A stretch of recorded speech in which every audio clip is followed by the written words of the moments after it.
social networking, we have to go back a long way.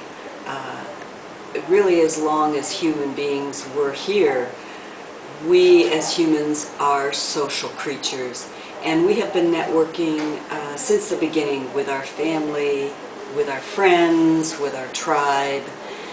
And as we look today in the different ways that we're using social networking, particularly with the web, with the internet, we see those connections and that willingness and to connect with others is just as important as it was. I would define as the ability to connect and engage with your friends, with your family, with your local community, as well as with your global community.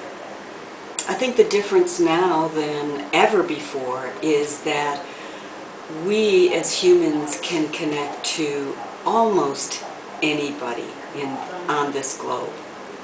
If they have a mobile phone, if they have a computer with internet access, we are able to talk with, we are able to text, we are able to exchange pictures, music, information. You know, we know as educators that we learn more with more people, which is why collaboration and group work is such a strong strategy in teaching and learning. And when we think about the kind of collaborations we do with social networking, we in education are very excited about what this may mean to world knowledge. Here in Oman, we do want to encourage our students to contribute to that world knowledge. I think for too long we have seen the voice of Oman missing on the global arena, and we are very excited that as they contribute to this world knowledge, they can actually have a bigger presence in the world.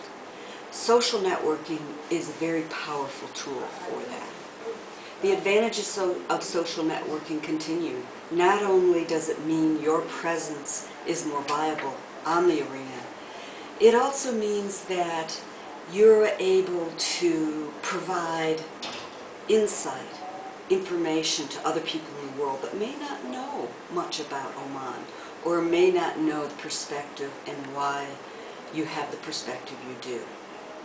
In turn, you do receive the kind of information you get from these perhaps casual interactions and learn perhaps even more than you would in the classroom.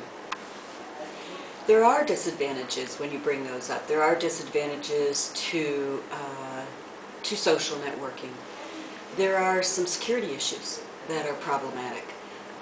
Particularly with the new technologies, when we aren't face-to-face, often people pose as other people, and this can be a security risk. Also, social networking particularly with our new technologies, work so quickly. So often we make fast friends and they aren't always well thought out. So these are some of the advantages of social networking.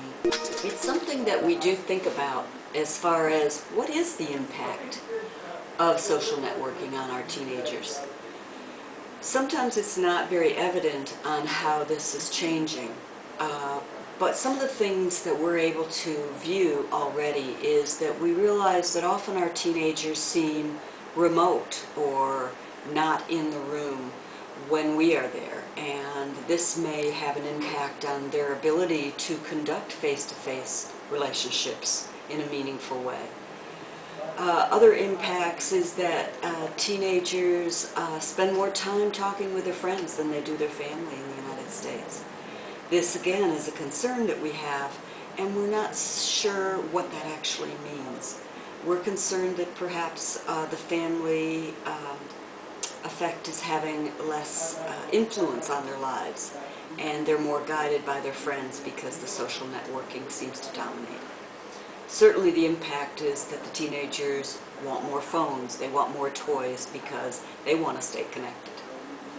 Useful ways to use social networking would be to, first of all, recognize that this is where our students are. It's important that we don't deny that the students find a lot of pleasure with this social networking. So I think we need to use these in the classroom.